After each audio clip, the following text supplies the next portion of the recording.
You've got the love of the crowd. It must be a very special time for you.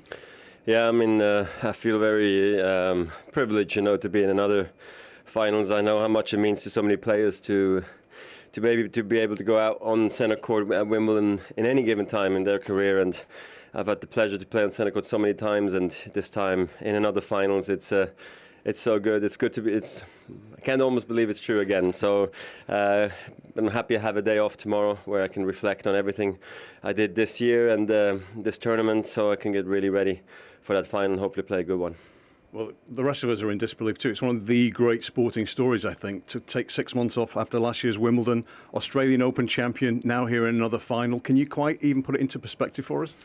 Yeah, I mean, look, it was a long way back in some ways. Yes, last year was so difficult, just to stay calm and, speak to the team and take another decision that we were going to sit out and wait longer and take time. But I'm so happy I did it because my life continues after tennis too. And that's at this point almost more important than actually playing itself, because I want to be a good dad and a good husband and a guy who can do sports later on too. So I think giving your body a rest from time to time is a good thing, as we see now this time. And I'm happy it's paying off, because for a second, of course, there is doubts there that maybe one day you'll never be able to come back and play a match on centre court at Wimbledon. But it happened, and it happened many, many times this week. So thank you to the tournament to always put me on centre court. I really feel it's a great honour for me. So another magical final to come for you on Sunday. Marin Cilic, your opponent. And you've got recent history here, of course. You played him only last year. Yeah, last year we had a brutal quarterfinal. I was down 2-0 and match points down, I think, in the third or in the fourth set. At some stage, things were extremely complicated, and I had to get really, really lucky to win. And I thought it was a great match. He's a great guy. I know Marin really well. We played also doubles together in some exos, and he's a lovely guy, so I'm happy for him. He's in his first Wimbledon finals, and after he crushed me at the US Open a few years back where he played, lights out, I hope he's not going to play that good, but I'm really looking forward to playing against him, of course. And finally, a word on you being the oldest man to reach the men's singles final since Ken Rosewall in 1974, but it seems that you're just making age an irrelevant number right now, the 35. Well, it means a lot, because Ken Rosewall, I think, is a wonderful man, marked history in a big way for us, the players. So I'm happy he was here today, and hopefully I can get to see him later on, but it feels great. Congratulations, Roger. Appreciate it. Wow, what a match it was, and just for the record, he's played so many matches this year. He's only lost 2 of them, and in both of them he's had a match point. That's how good he's been. 2 hours, 18 minutes, 53 winners. So he's into a record 29th Grand Slam final, a record 11th Wimbledon final, and going for a record 8th title.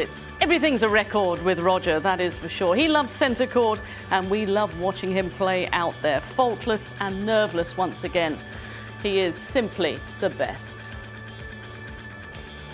So just to confirm the lineup, as you heard there, it is Marin Cilic who came through today against Sam Querrey, up against Roger Federer. And we just heard what history they have. That's Sunday. BBC One will start the build-up from 1 o'clock.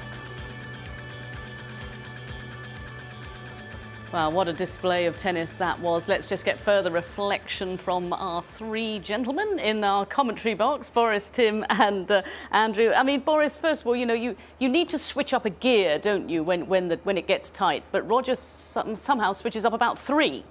Well, usually cars have 5, maximum 6 gears. He seems to have 10 gears. Whenever he's in trouble, he comes out with an even better shot. And all credit to Berdych, he really took it to him. He played great, he played good under pressure. But every time we thought he had a little bit chance, Roger was just coming up with another magical shot. And that's what makes him the greatest of all time. And to do it over such a long time. We had Ken Rosewall in the stands. To do it at 35, potentially playing your best tennis, who would have thought that? And Tim, also, when it gets tight, in the tie breaks and that, it's just, he must be, the greatest match player as well. Absolutely, and I think it's that, intensity at the right moments. Berdych played some good tennis. He hung in there. He got to the tie breaks, but it was then that absolutely on cue, Federer found the spots with the first serve. He really dictated with the forehand. There was a stage, I think, in the second set tiebreak where he hit 4 incredible forehands from 1-1 in the second set tiebreak to go up 5-1.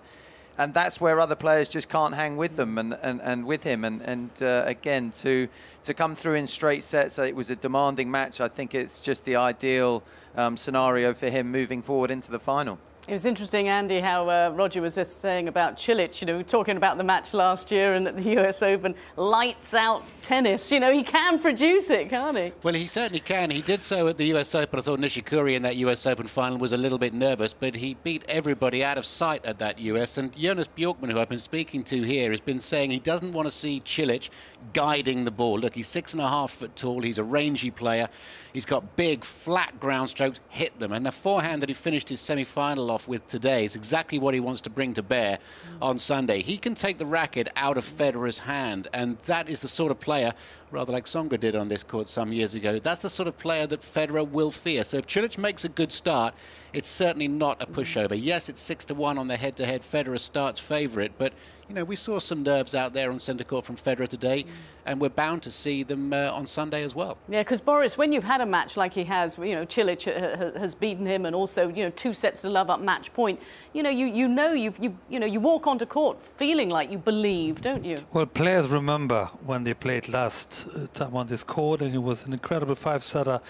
And well, it's the final. You're supposed to have your toughest match, and it's a fascinating matchup. You know, Cilic has the weapons to really hurt